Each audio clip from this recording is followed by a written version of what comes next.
Hello, sleepy thinkers, and welcome to Sleepy Science Teller. I'm so glad you're here, settling into this quiet corner of the night, where curiosity meets calmness, and science drifts gently into dreams.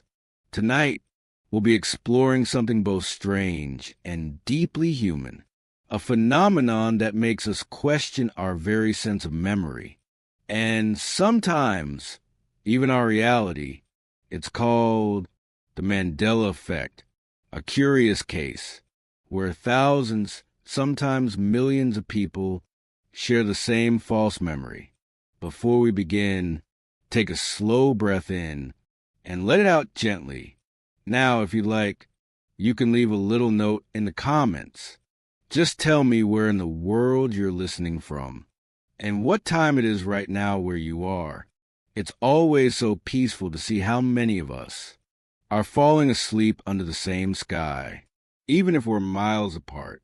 And if you find comfort in these quiet explorations, please do like this video and gently tap the subscribe button so you can join me again for more sleepy discoveries of science and wonder. Imagine you're sitting quietly in the hush of a late evening. The air feels soft, the light dim, and the mind begins to drift, as if opening its pages to something mysterious and unseen. There are moments, fragile and fleeting, when you could swear you remember something, a childhood logo, a line from a movie, a song lyric that always went a certain way.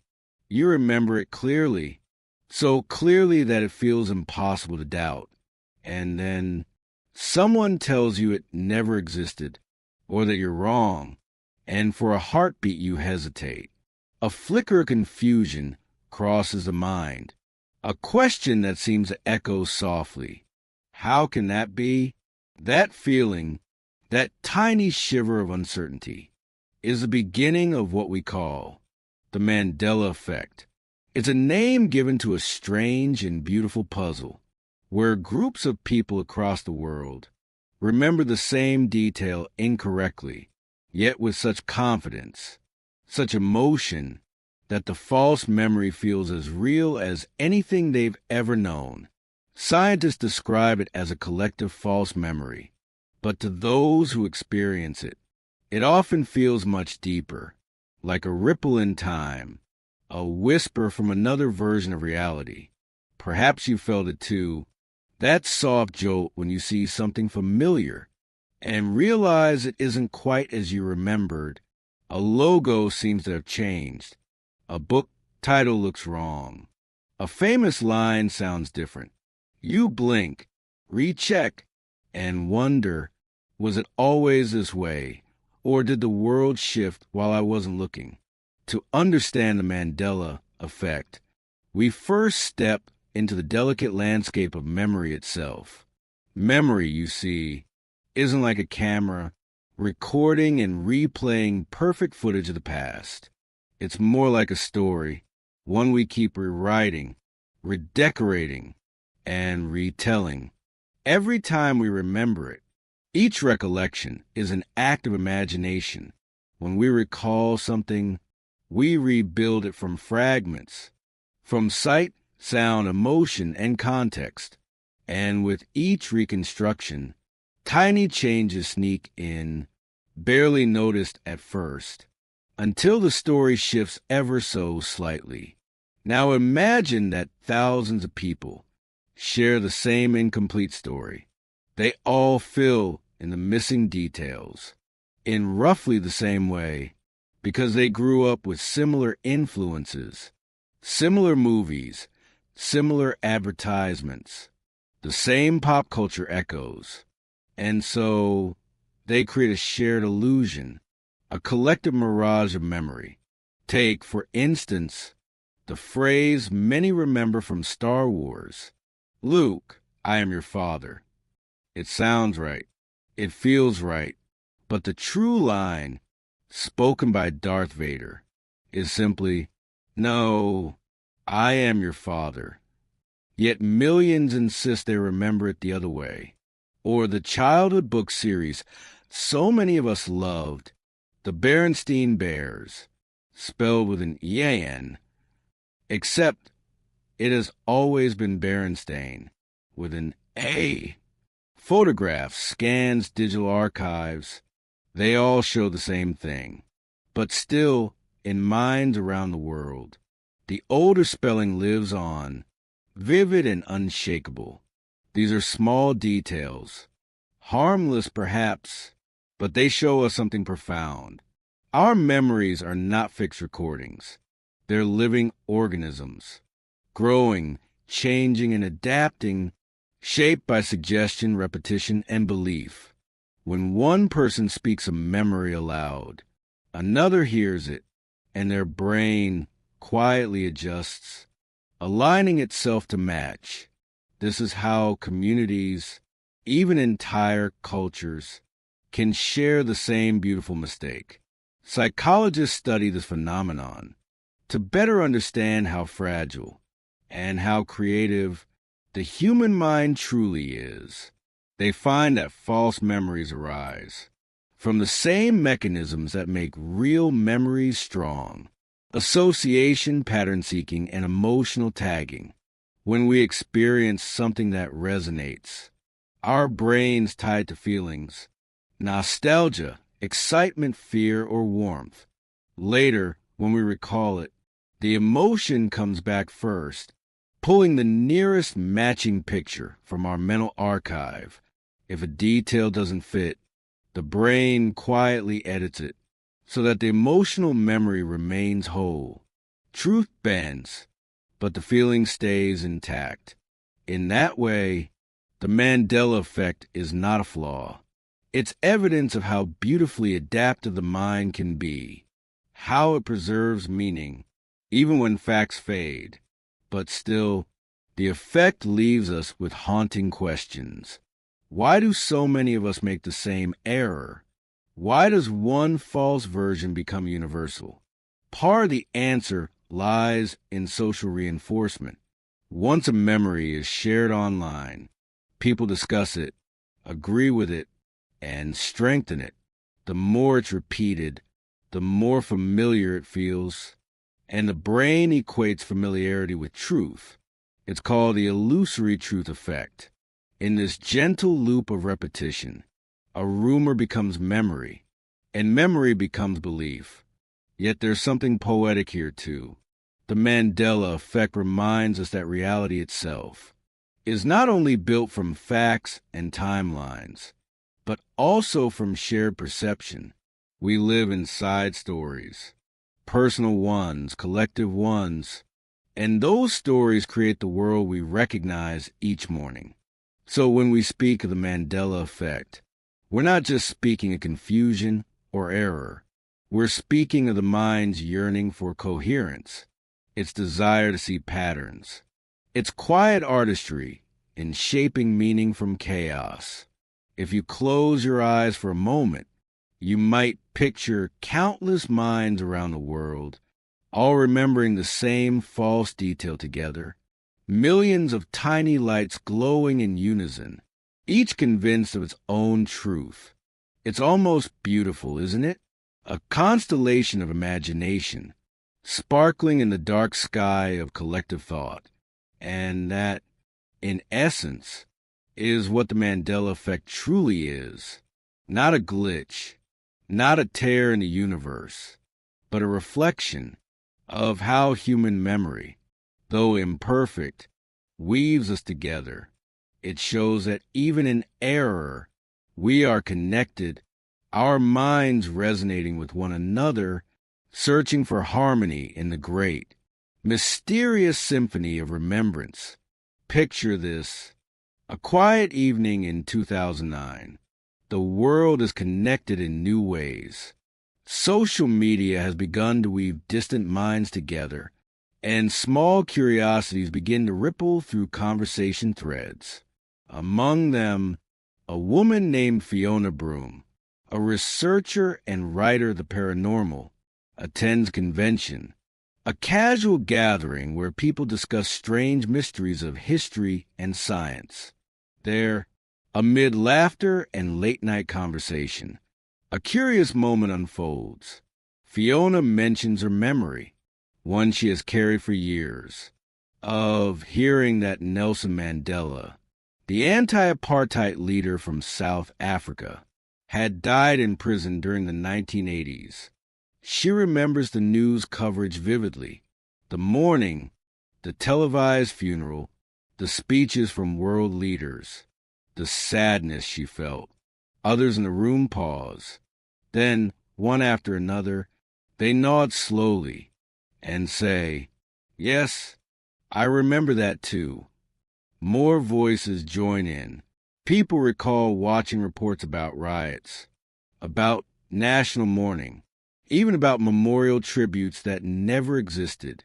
The room fills with quiet astonishment because, as history shows, Nelson Mandela did not die in prison.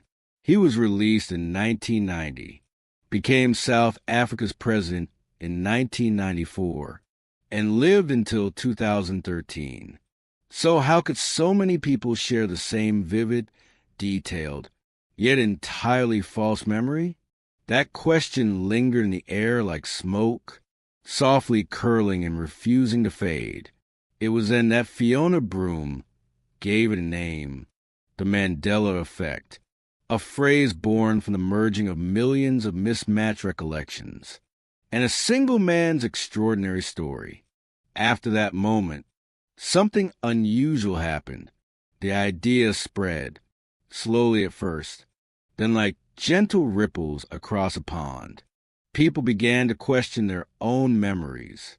Small conversations appeared online, in forums and comment sections. Someone would post a thought, "I remember Mandela's funeral in the 80s. Does anyone else?"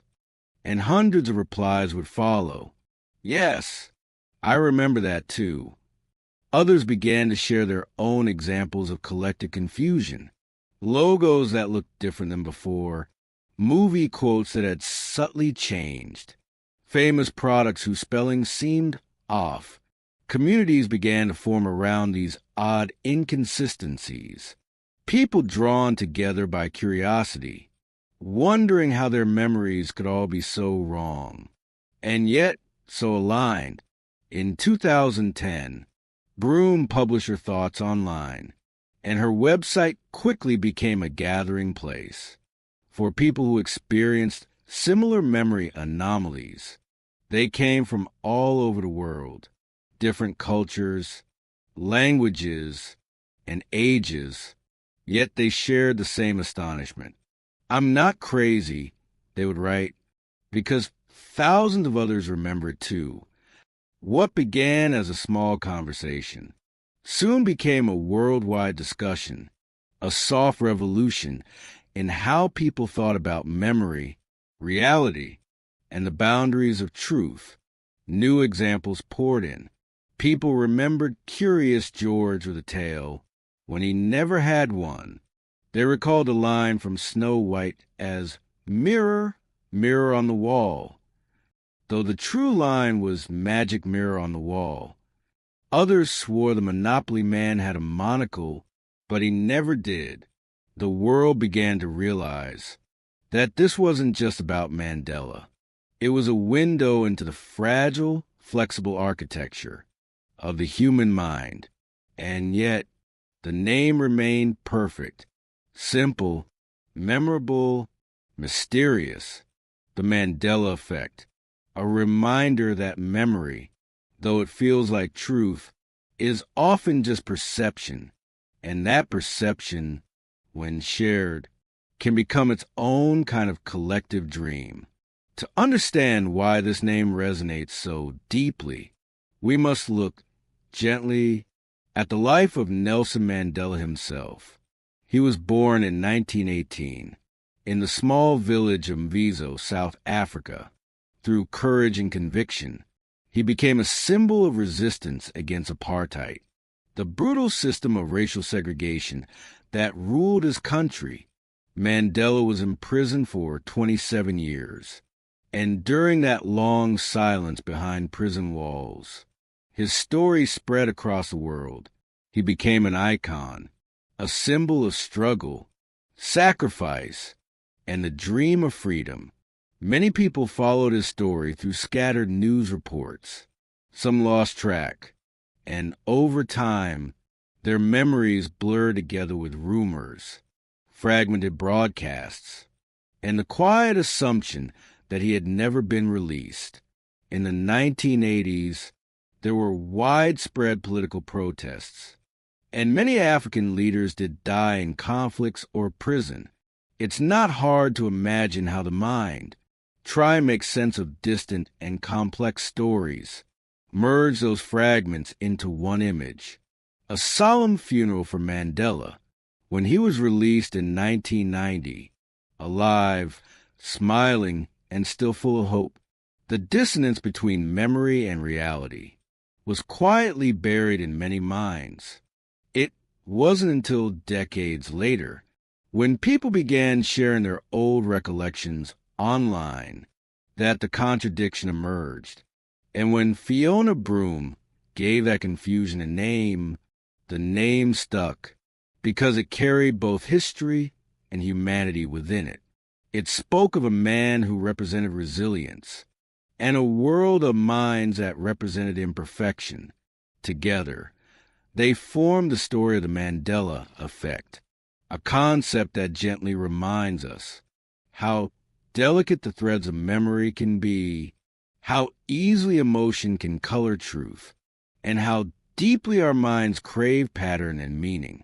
The name endures not just because it is catchy, but because it embodies mystery and humility. It bridges science and wonder. It tells us that even the brightest, most intelligent people on Earth can misremember, misperceive, and still feel absolutely certain. That is both humbling and strangely comforting, because it means we are all human. We all build our understanding of the world from the same fragile clay. Our thoughts, our beliefs, our shared stories. And sometimes, when enough people share the same illusion, that illusion becomes a kind of truth, a collective dream we all walk through together. So when we whisper the words, the Mandela effect, we're not only naming a psychological phenomenon, we're acknowledging the soft fabric of human memory itself, woven from emotion, repetition, and the quiet music of misunderstanding. It is a name that connects us to history, to mystery, and to each other. It reminds us that the line between reality and recollection is not sharp, but beautifully blurred. And in that blur, we find one of the most fascinating reflections of what it means to be alive, to remember, and to wonder. Have you ever had a memory so vivid, so certain, that when someone tells you it never happened, your mind hesitates, as though the world itself has blinked out of rhythm for a moment? Now imagine that feeling, not just for one person, but for thousands, even millions, all remembering the same false thing in the same way. That is the quiet mystery of shared false memories, the heartbeat of what we call the Mandela effect. It begins small, a conversation, a passing comment online, a moment when someone says, "Wait, wasn't it different before?"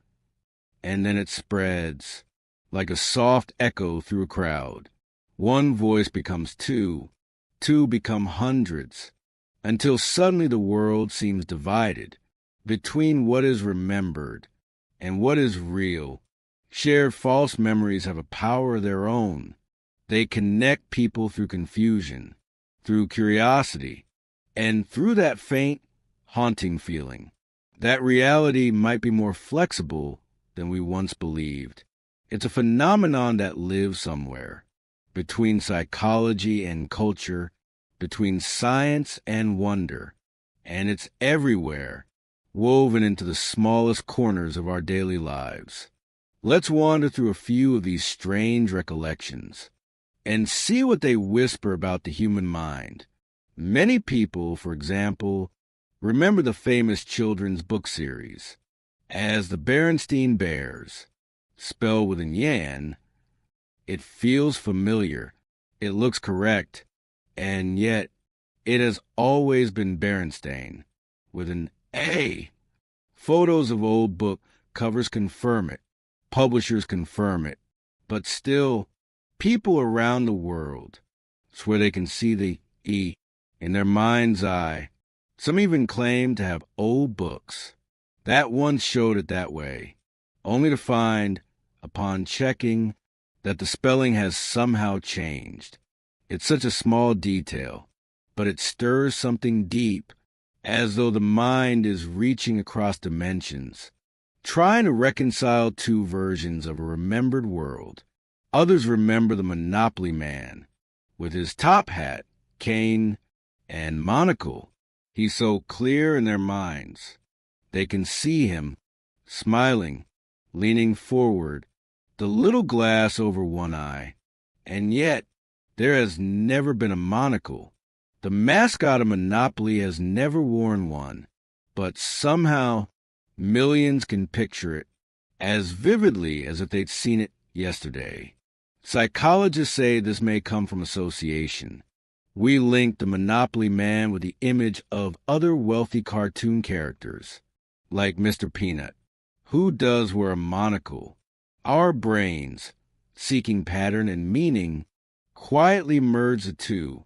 It's memory doing what it does best, filling in gaps to create a coherent story. And when many of us share the same gaps, we end up sharing the same illusions. Now, imagine the movie Star Wars. There's a moment almost everyone remembers. The dark figure of Darth Vader, his voice deep and steady, looking at Luke Skywalker and saying, "Luke, I am your father." Except that's not what he says. The actual line is, "No, I am your father." But for decades, people have quoted it the other way. They've printed it on shirts, used it in parodies, taught it to their children. Even people who have watched the film hundreds of times still recall it the wrong way. How could that be? It's because memory doesn't just live in the mind. It lives in culture. And when culture repeats an error long enough, the error becomes a truth of its own. We've all seen the line used in jokes, in reenactments, in television sketches. Over time, the mind absorbs that repetition and quietly replaces the original.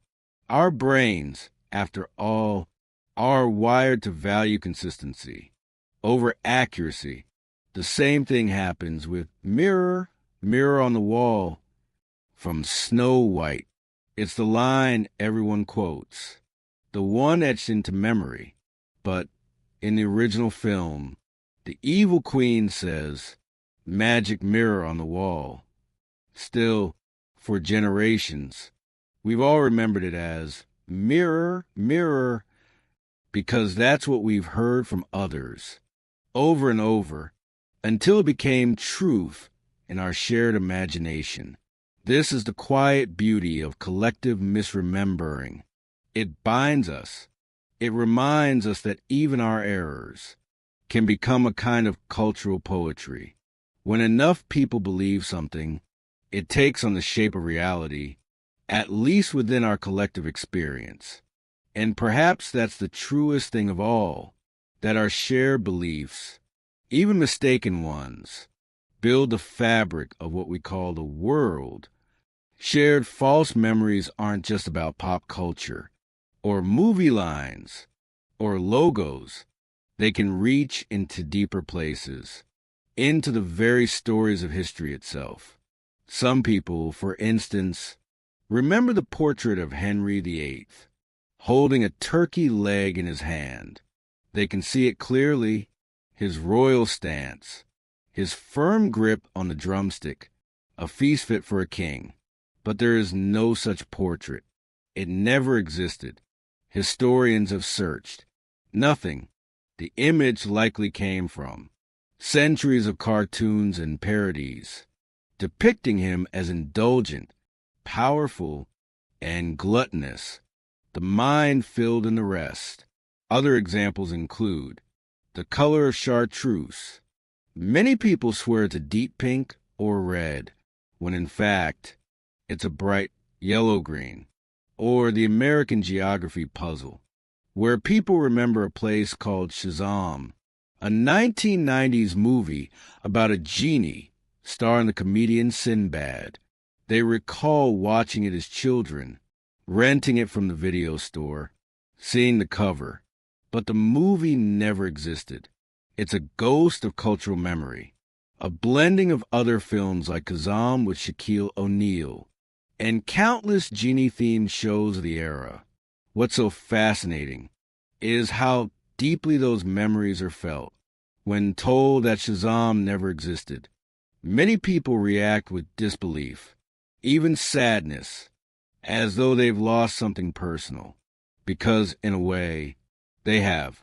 They've lost a small piece of the world they once believed in, and yet there's something almost comforting about that. It means the mind is creative. It doesn't simply store information. It builds worlds. Each memory we hold is part fact, part feeling, part imagination. When we share those pieces with others, our worlds overlap, merge, and blur into one another. The Mandela effect is, in a sense, a portrait of humanity's collective storytelling. Even the smallest detail, a color, a word, a shape, can become a thread, woven through millions of minds. It shows how our memories aren't isolated islands, but interconnected waves, rising and falling together. Perhaps that's why these false memories feel so magical, because deep down, they reveal something we often forget, that we are connected, not only by what we know, but by what we believe we know. Shared false memories remind us that the world isn't made of cold facts alone. It's also made of the warm glow of human imagination, of whispers passed down, stories retold, details reshaped by time. And so, each time you come across one of these small mysteries, a word that feels different, a memory that doesn't match the record, you can pause and smile softly, knowing that you're not alone in that confusion. You're part of a greater dance, a dance between memory and mind, between what was and what feels like it was, and maybe, just maybe, in that soft overlap between the two, is where the most human part of us truly lives. Imagine your mind as a vast living library, each moment of your life. Each sound, each scent, each fleeting smile is like a tiny page, filed somewhere in the endless shelves of memory. But unlike the shelves in a real library, these memories aren't stacked neatly. They shimmer, float, and interconnect. Some are crystal clear, others drift in and out of focus, fading softly around the edges. When scientists speak of memory, they divide it into three broad processes: encoding, storage, and retrieval. Encoding is how the world enters your mind, how light, sound, touch, and emotion are translated into electrical whispers between your neurons. Each experience leaves a trace, a pattern of activity that your brain weaves into its living network. Storage is how those traces are kept, not in one place, but spread across many regions of the brain.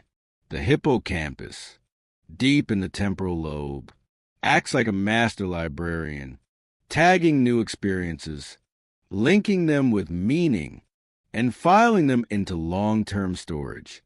And retrieval, that's the delicate act of calling a memory back to life, reactivating that same pattern of neurons replaying the music of the moment that once was. But here's the secret. Memory is not like a video recording. It isn't a perfect playback. Each time we remember something, we reconstruct it. We rebuild it from fragments, guided by what we believe happened and what we feel about it now. In that sense, memory is alive, constantly rewriting itself. In the soft glow of the present, the brain doesn't store entire memories as single files. Instead, it breaks them apart. Color, sound, motion, emotion, each stored in a different area. When you recall something, the brain reassembles all those fragments, as if piecing together a jigsaw puzzle that changes slightly each time you touch it. This is why a smell can suddenly bring back an entire childhood moment, because scent, unlike many senses, has a direct line to the hippocampus and amygdala, the regions that handle memory and emotion. That's why the aroma of old paper or rain on soil can summon whole worlds you thought you'd forgotten. It's beautiful and fragile. Even as we remember, our brains are subtly rewriting the story, blending old traces with new interpretations. Each memory, then, is a living thing, changing, breathing, adapting to who we become. Deep within your brain, billions of neurons communicate through tiny gaps called synapses. When you learn or experience something new, chemical messengers leap across those gaps, strengthening certain connections. This strengthening is known as long-term potentiation, the process believed to underlie memory formation. It's as if the brain is carving pathways through a dense forest. The more you travel a certain trail, the clearer it becomes. When you practice a skill or recall a story often, those neural trails become stronger, faster, easier to follow. That's why repetition cements memory, and why neglect can let it fade. But the act of remembering itself is not passive. Each recall changes a memory slightly. Think of it like reopening a document on your computer. Each time you open, edit, and save, you risk altering the original, even if just a few words change. Over time, the version you keep is not the same as the one you began with. That's why eyewitness accounts can differ so dramatically, even when people witness the same event. Two minds can encode the same experience in completely different emotional and sensory frames. If one person feels fear, their brain prioritizes the threat. If another feels curiosity, their memory stores the details, the colors, the sounds, the faces. Emotion is the sculptor of memory. It decides what stays and what slips away. When we feel deeply, whether joy, grief, love, or terror, the amygdala sends powerful signals that mark those memories as significant. That's why certain moments are etched in exquisite detail. Your first heartbreak, your greatest victory, the sound of someone saying your name for the first time. But here's where it becomes truly fascinating. Even though emotions strengthen memory, they can also distort it. High stress floods the brain with cortisol, which interferes with accuracy. You might recall how something felt, but not exactly what happened. The stronger the emotion, the deeper the imprint, but also the more likely it is to be rewritten by time. So, when thousands of people share a false memory, it may be because the emotion, the cultural feeling of that event was real, even if the details were not. Let's take a gentle step deeper into the mystery of forgetting. Forgetting is not a flaw.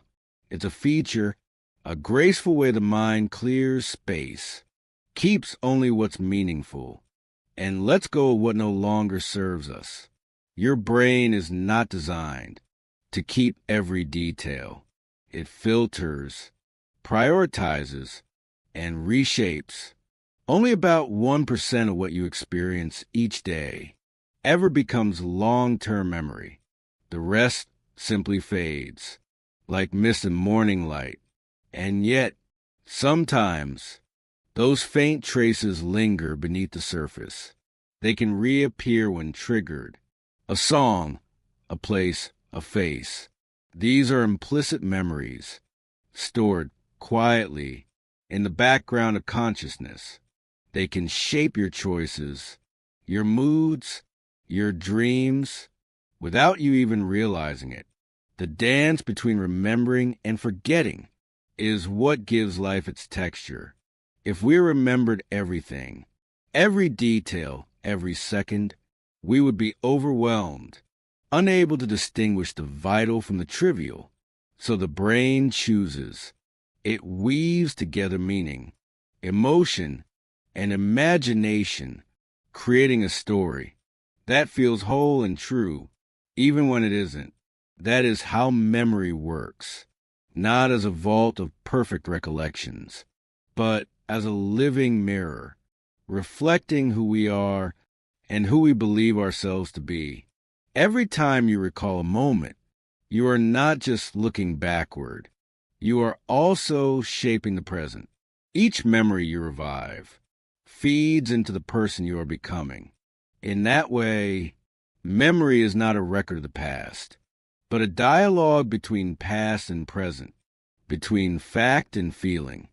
And when we look at phenomena like the Mandela effect, we begin to see memory for what it truly is, a collective imagination painted across millions of individual minds.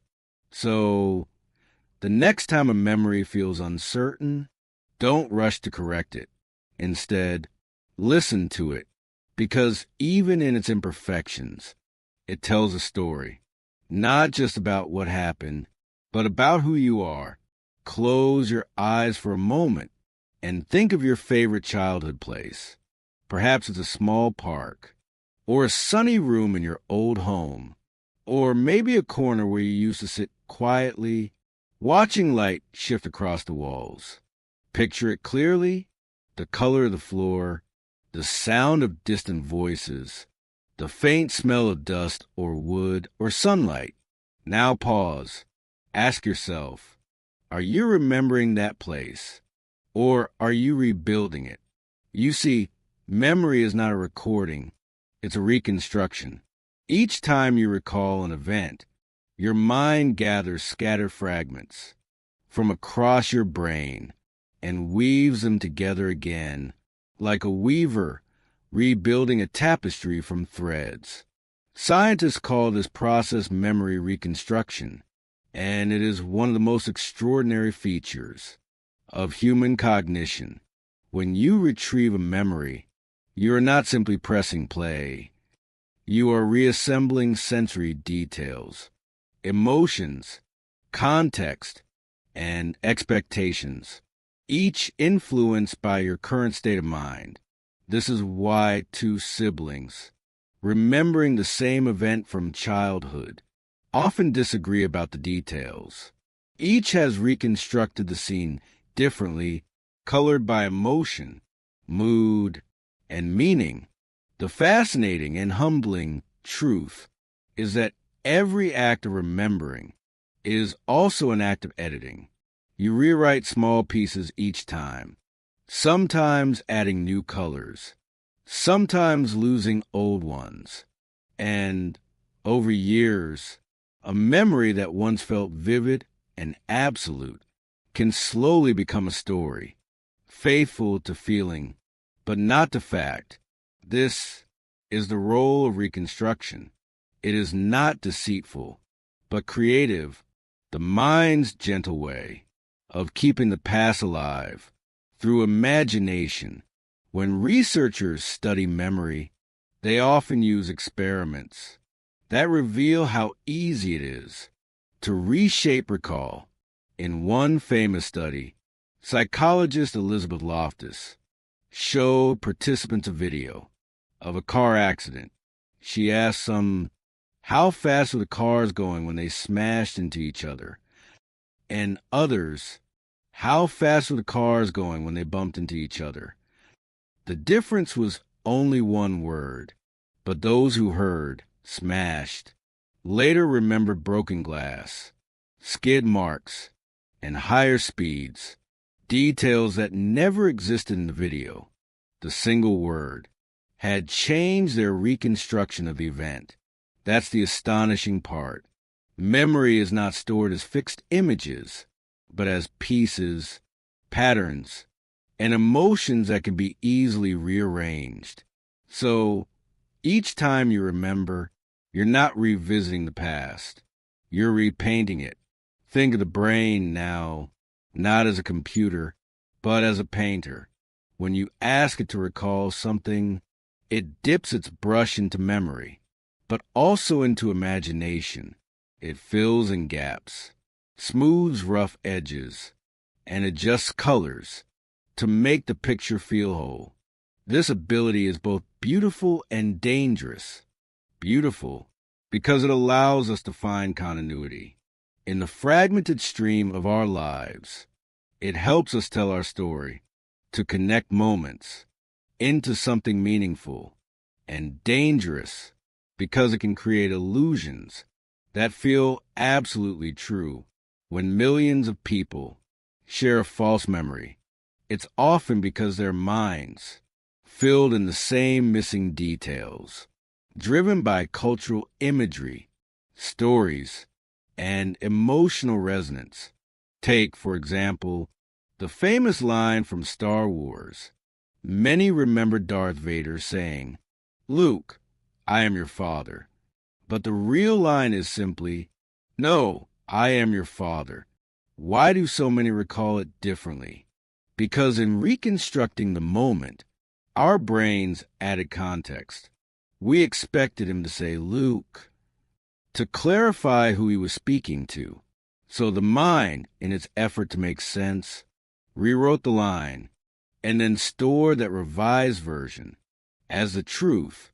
This is how reconstruction blends fact and fiction, seamlessly, innocently. Even scientists experience it. In psychological labs, participants have been shown lists of words, like bed, rest, tired, dream.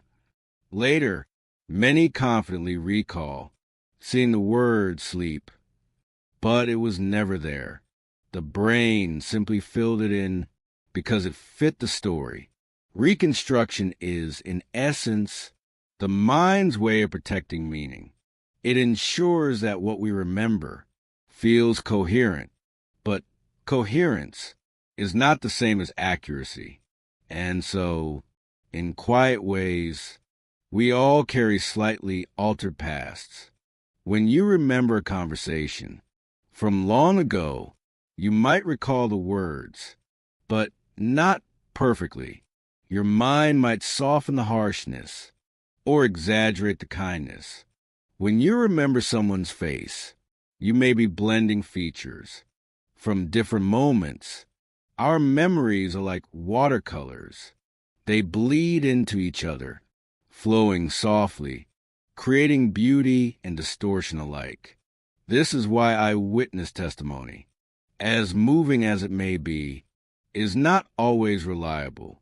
The very act of remembering reshapes the memory itself. It's as though your mind, each time you recall something, lays a fresh layer of paint over the original, subtle but lasting, and slowly, the painting becomes something new. Let's look deeper now, beyond the science, into the quiet philosophy of it all. Reconstruction, though it makes our memories imperfect, is also what makes them alive. Imagine if every memory were exact, unchanged and mechanical, like a recording. Life would lose its softness. We would never reinterpret, never forgive, never heal. But because memory can be rewritten. We can change how we feel about the past. We can reshape painful moments into lessons or tender reminders. We can choose which stories to keep close and which to let drift away. In that way, reconstruction is both a scientific phenomenon and a form of emotional resilience. On a neurological level, this process is driven by neuroplasticity, the brain's remarkable ability to rewire connections. Each time a memory is recalled, it becomes momentarily malleable, a soft clay in the hands of the mind. During this window, new associations can form, new meanings can attach. If you recall a memory while feeling calm and safe, you may overwrite the fear it once held. Therapists use this principle in trauma treatment, helping people reconstruct memories with gentleness and peace. So reconstruction is not a flaw. It's the very mechanism by which healing becomes possible on a grander scale. It also explains how cultures remember, societies too, reconstruct their collective pasts through stories, films, books, and traditions. Sometimes this leads to shared false memories, as with the Mandela effect. Other times, it becomes a powerful tool for unity, a way for people to find shared meaning in history. Human memory, then, is not just individual, it's communal, and our reconstructions, though imperfect, bind us together in a shared story of existence. So when you next recall something, a moment, a face, a feeling, remember that your mind is gently repainting it. Each detail you hold is both truth and imagination, woven together like silk and light. And within that weave lies something quietly profound, the realization that memory is not a photograph, but a poem. It changes as you do. It grows softer with time. And in its fluidity, it carries both the science of the brain and the art of being human. That is the role of reconstruction, a delicate dance between truth and tenderness, between what happened and what we need to remember. Imagine for a moment that you're standing before a large window, looking out at the world. But this window isn't made of glass. It's made of thought, and over time, your experiences, beliefs, and expectations have gently tinted that glass, changing how you see everything beyond it. That is the essence of cognitive bias. It's the subtle, invisible coloring that shapes every perception, every judgment, and every memory you form. Your brain doesn't record reality as it truly is. It interprets it. It filters information through emotion, past experiences, and what it expects to find. This helps you survive because your mind is always trying to simplify, to make sense of the infinite details around you. But the same mechanism that helps you understand the world can also distort it.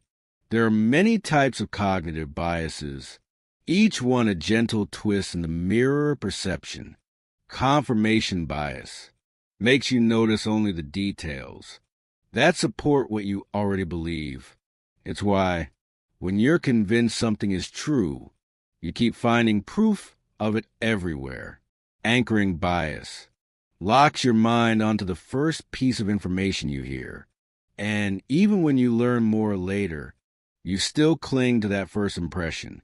The availability heuristic makes you think something is common simply because you can easily recall it. If you've recently seen a plane crash on the news, your brain might exaggerate the danger of flying because that vivid image feels close, even if it's statistically rare. And then there's the misinformation effect.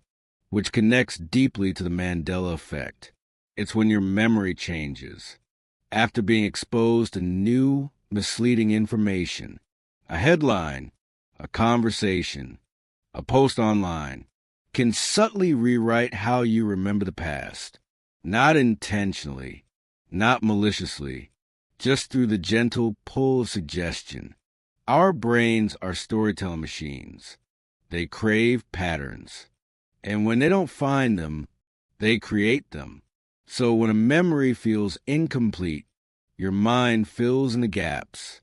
And when someone else's version of a story matches those gaps perfectly, you accept it, sometimes without even realizing it.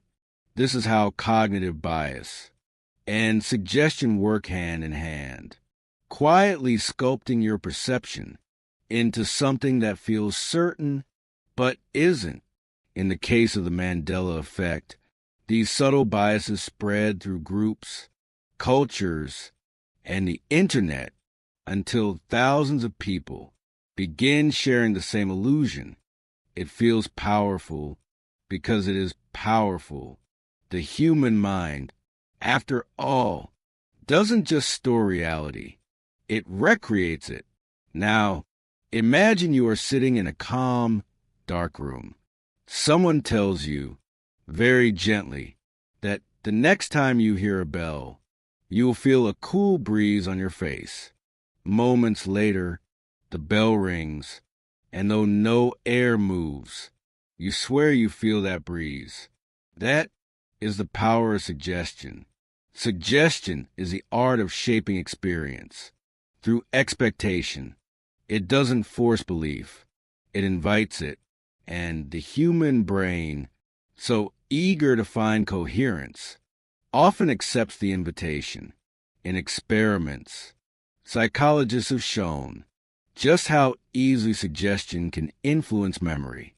In one study, participants were told stories from their supposed childhoods, events that never actually happened. A few days later, many recalled those invented moments as if they were real, complete with emotion and sensory detail. They weren't lying. Their brains had simply adopted the story as truth. This phenomenon is called memory implantation, and it demonstrates how powerfully suggestion interacts with our reconstructive memory system. When someone we trust tells us a detail, our brain often weaves it in without question, because trusting others is how humans have always survived. It's how culture passes knowledge, how families share stories, how society builds collective memory. But it also means our sense of truth can be gently redirected. Think about how the Mandela effect spreads online. A post appears claiming that a famous logo once looked different. Say, the Fruit of the Loom logo once had a cornucopia behind the fruit. People scroll by, pause, and feel a spark of recognition. Yes, they think, I remember that too. Even those who weren't sure now begin to visualize it because someone else's certainty has planted a seed. Soon, the seed grows roots in the collective mind. 1,000 comments reinforce it, each one repeating and amplifying the illusion. That repetition creates consensus reality, a sense of truth born not from evidence, but from agreement. This is how suggestion becomes social, how it moves from one mind to another, quietly, softly, like a whisper passed in a dream.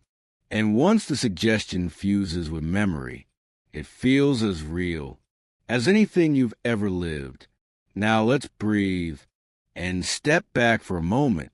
If memory can be altered by bias and suggestion, how can we trust what we remember? The answer is that we don't need perfect memory to live meaningfully. Our memories are not meant to be flawless records. They are reflections, emotional summaries of what mattered most. Cognitive biases help us find patterns quickly to make sense of chaos. Suggestion helps us connect with others, to share belief and belonging. Together, they form the scaffolding of human understanding. But when we recognize them, when we see how they shape our thoughts, we gain something extraordinary: clarity. Psychologists have learned that awareness itself reduces the power of bias. When we slow down, question our first impressions, and hold space for uncertainty, the mind becomes clearer, calmer. It's like watching clouds drift by. You realize they're not the sky itself, just shapes passing through it. Your thoughts, your memories, your biases are the same. They pass through the vastness of awareness, each one temporary, each one shaped by what came before. This understanding doesn't make memory less magical. It makes it more so, because now you can see the dance, how suggestion and bias work together to create the delicate illusion we call reality. Every day, the world suggests things to you through language, emotion, advertising, stories, and shared beliefs. And every day, your mind quietly edits and filters them, shaping your version of the world. This is why two people can live the same experience and remember it so differently. Each one is seeing through a slightly different lens, colored by their own expectations. It's not wrong. It's human. When you understand this, you start to feel a deep compassion for yourself and for others, because you see that everyone's truth is filtered through their own mind, and that none of us are perfectly objective. The Mandela effect, then, isn't just a story about false memories. It's a gentle reminder that perception is personal, and reality is shared only through trust. So, the next time you find yourself saying, "I could swear it was different," smile softly, because maybe it was to you, and that in itself is part of the wonder. Imagine for a moment that every decision you've ever made and every one you didn't exists somewhere right now. A version of you turned left instead of right. A version of you said yes instead of no. And another, perhaps only a breath away, is living a life that branched from yours in a moment so small you can barely remember it. This is the breathtaking premise of the many worlds theory, one of the most fascinating ideas in modern physics. In 1957, a young physicist named Hugh Everett III proposed a daring thought. He suggested that every quantum event, every atomic decision, splits the universe into countless versions of itself. When a particle faces two possible outcomes, the universe doesn't choose one, it chooses both. One world continues with the first outcome, and another unfolds with the second. Both exist, both are real, and both continue evolving, each unaware of the other. It's a theory born from quantum mechanics, where particles behave in strange, unpredictable ways. Before observation, a particle can exist in multiple states at once, a phenomenon known as superposition. The famous Schrodinger's cat thought experiment captures this perfectly. Inside a closed box, a cat's fate is linked to a quantum event until you open the box. The cat is both alive and dead, existing in overlapping possibilities. Everett's insight was simple, yet radical. When you open the box, you don't collapse the possibilities into one outcome. You merely find yourself in the branch where one outcome occurred. In another universe, another you opened the same box and found the opposite result. This isn't fiction. It's one of the leading interpretations of how quantum reality behaves. If it's true, then the universe isn't a single line, but an infinite tree of ever-branching realities. Each leaf on that tree is a universe of its own, with its own history, its own you, its own endless possibilities. And when you close your eyes at night and imagine how life might have gone differently, you may be glimpsing the faint echo of those parallel worlds. But if these universes exist, can they ever touch? Can one reality bleed into another? That question has intrigued scientists for decades. Some suggest that what we call déjà vu, that eerie feeling of having lived a moment before, might be the faintest shimmer of cross-universal resonance. Not proof, but perhaps a whisper from another timeline. In the world of quantum physics, there's a phenomenon known as quantum entanglement, where two particles, even when separated by vast distances, remain mysteriously connected. Change one, and the other responds instantly, as though space itself means nothing between them. Einstein called it spooky action at a distance. If entangled particles can share information across space, could entire universes be connected in similar ways? Perhaps the structure of the multiverse isn't entirely separate, but more like overlapping ripples on the surface of a great ocean.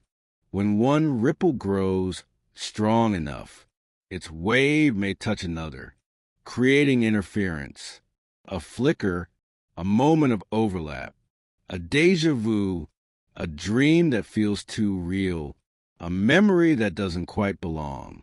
Of course, these are only poetic ideas. Science, for now, has no evidence that universes interact, but physics often begins where imagination dares to wander. Some cosmologists explore the idea that our universe itself might have been born from a collision between others. In this theory, each universe expands like a bubble within a vast cosmic foam. When two bubbles touch, they release energy, perhaps enough to create a newborn universe. And just like that, reality becomes self-replicating, endlessly blooming, like a field of light. If that's true, our entire existence could be the echo of another universe's passing, a ripple in an infinite sea of possibilities. Close your eyes for a moment and imagine standing at the edge of eternity. You look out and see countless worlds stretching beyond sight, some familiar, some strange, some nearly identical to your own. There are stars that never existed here, civilizations that rose differently, versions of you that made other choices. Each one is a thread in the tapestry of the multiverse, woven together, yet beautifully distinct. Philosophers have asked for centuries, if infinite universes exist, what does that mean for free will? If every choice creates a branch, then perhaps you've already made every possible decision, somewhere, sometime, in some reality. But instead of feeling small, this idea can bring comfort, because in every version of you, there's curiosity and hope and the spark of consciousness that looks up at the stars and wonders, why am I here? That wonder, that quiet awe, might be the one thing shared by every universe. In the grand silence of space, there may be countless worlds, each with their own histories, their own stories, their own sleep, and yet perhaps they are all connected by the same invisible dream, the dream of existence itself, the idea that something, somewhere, is alive and aware, that every version of you is still part of one great consciousness, exploring the infinite through different eyes. The multiverse, then, isn't just a scientific theory. It's a meditation on possibility. It reminds us that the universe is far bigger than our daily lives, and that even the smallest choice ripples through eternity. So, tonight, as you rest, let your mind drift through the endless branches of creation. There are infinite worlds out there, and one of them, right now, is dreaming of you. As we reach the quiet end of our exploration, let's pause for a moment and think about what all of this truly means. The Mandela effect, these strange shared memories, these mysterious mismatches between what we feel we know and what the world tells us is true. They whisper something profound about the nature of reality itself. We live our lives as though the world is solid, unchanging, absolute. We trust our senses, our memories, our shared understanding of how things are. And yet, beneath that surface, reality begins to shimmer. It bends, just a little, under the weight of human perception. The Mandela effect teaches us that truth is not always as fixed as we imagine it to be. Each mind holds a slightly different version of the same world, a private interpretation painted by memory, emotion, and experience. You and I could look at the same picture, hear the same sound, live through the same moment, and still remember it differently. Not because one of us is wrong, but because our minds translate reality through unique filters. When millions of people share the same false memory, it reminds us that reality isn't just a physical landscape. It's a psychological one too, a space we build together through agreement, belief, and shared perception. Perhaps what's real is not only what exists outside of us, but also what we collectively believe in. Reality, in that sense, becomes a conversation, a story we tell one another again and again until it feels true. And when those stories change, our sense of the world changes with them. Close your eyes for a moment and imagine your memories floating softly around you like delicate fragments of light. Each one glows faintly, some clear, some blurred, some shimmering between what was and what might have been. Our minds are not like cameras that record every detail. They're like painters, shaping, blending, filling gaps with imagination. Every time we remember, we are not replaying the past. We are recreating it. This gentle imperfection is not a flaw. It's what makes us human. The Mandela effect reminds us of this truth, that memory and imagination are sisters, born from the same part of the mind. We live in a world built partly on fact and partly on dream, and the boundary between the two is softer than we think. Some philosophers believe that reality itself is a kind of collective dream, an agreed-upon illusion, sustained by consciousness. Quantum physics even hints at this idea, that reality behaves differently, depending on whether we observe it. If observation changes what is real, then the observer, you, are part of the reality-making process. The Mandela effect, in this light, becomes not just a curiosity, but a gentle reminder that our awareness and the universe are entwined. Perhaps reality is not out there waiting to be found. Perhaps it unfolds because we are here to see it. And so, as the night deepens and the thoughts begin to slow, let's look once more at what the Mandela effect truly reveals. It tells us that certainty is fragile, that memory is living, breathing, and forever changing. It teaches us humility, that our minds, as brilliant as they are, can also be mistaken, and yet still beautiful in their error. And it invites us to wonder if we can so easily reshape our past. What does that say about the nature of the present? Maybe reality isn't a single hard truth. Maybe it's a dance between perception and the universe, a quiet rhythm that plays through all of us. When we see the world this way, the Mandela effect stops being eerie and starts becoming poetic. It becomes a mirror, showing us how meaning is made, how belief gives shape to existence, and how connected we truly are through our shared stories. So the next time you remember something differently, pause and smile softly. Maybe you've touched one of the universe's hidden threads, a strand of reality that flickered once and slipped quietly away.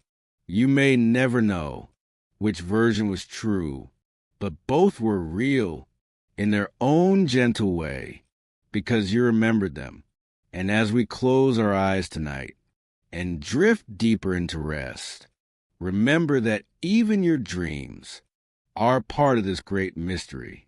Your mind will wander through moments that never happened, worlds that never were, faces that exist only in memory. And yet, as you dream them, they become real for you in that moment, completely real. Reality, memory, dreams, perhaps they are all threads of the same infinite tapestry. We do not live inside reality. We are reality experiencing itself. And that is the quiet beauty of being alive, the awareness that what we see and what we feel are both part of the same wonder. So now, as you rest beneath the soft darkness of night, let the thoughts fade, one by one, like distant stars dimming in the dawn. Let your breathing slow, let your body grow light, and allow the gentle mystery of existence to cradle you. You have wandered tonight through memory, through science, through the deep and delicate truth of what it means to be conscious. And now you can simply let go. The questions will wait. The world will still be here when morning comes. For now, let silence take your hand. Let peace wrap softly around you. And from my heart to yours, good night and goodbye.